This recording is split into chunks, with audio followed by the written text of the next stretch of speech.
los empleados del sector público les aplica la misma normatividad del Código Sustantivo del Trabajo dispuesta para los empleados del sector privado.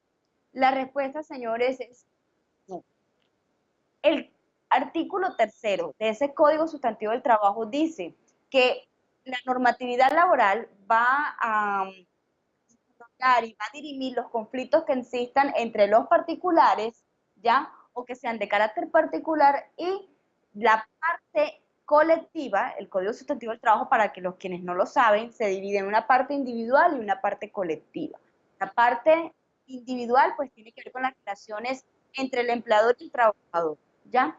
Y la parte colectiva entre el empleador y esa colectividad que ya conocemos en algunos estamentos como lo son los sindicatos o cualquier otro tipo de convenciones que existan entre la empresa para poder desarrollar este tipo de derechos de asociación. Ahora, esa parte del derecho colectivo es la que va a regular el Código Sustantivo del Trabajo para algunos trabajadores del sector público. Ellos son los trabajadores oficiales. Los servidores públicos, señores, que hacen parte del régimen público o del sector público del Estado, se dividen en empleados públicos y trabajadores oficiales. Los empleados públicos son aquellos que hacen parte de los cuerpos administrativos, que son los ministerios, las entidades territoriales, del orden nacional o del orden territorial o departamental.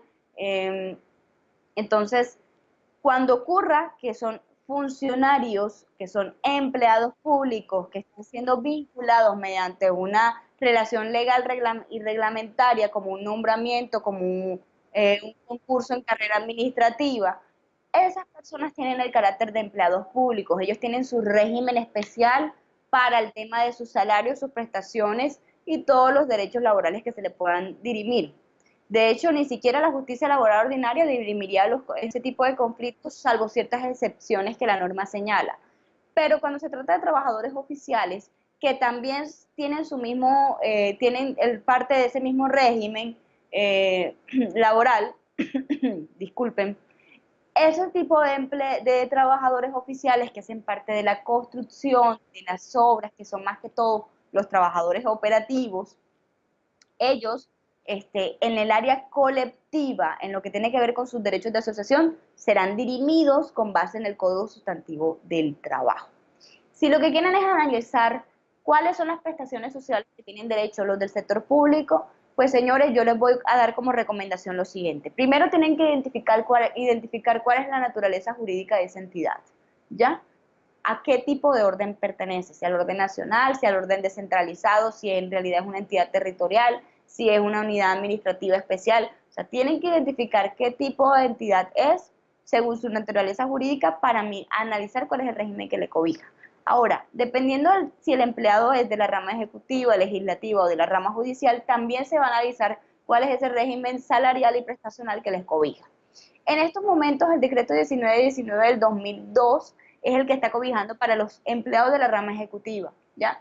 En ese sentido, también cobijará los derechos de los trabajadores oficiales. Sin embargo, por ejemplo, para los trabajadores de la rama judicial existe otro tipo de régimen, ¿ya? Entonces, miren que eso depende de la naturaleza jurídica en la que se encuentre el empleado o el trabajador oficial, y ahí vamos a poder determinar cuáles son esas prestaciones sociales a las que tiene derecho, cuáles son esos factores salariales que van a incluirse para liquidar esos derechos laborales que ellos tienen.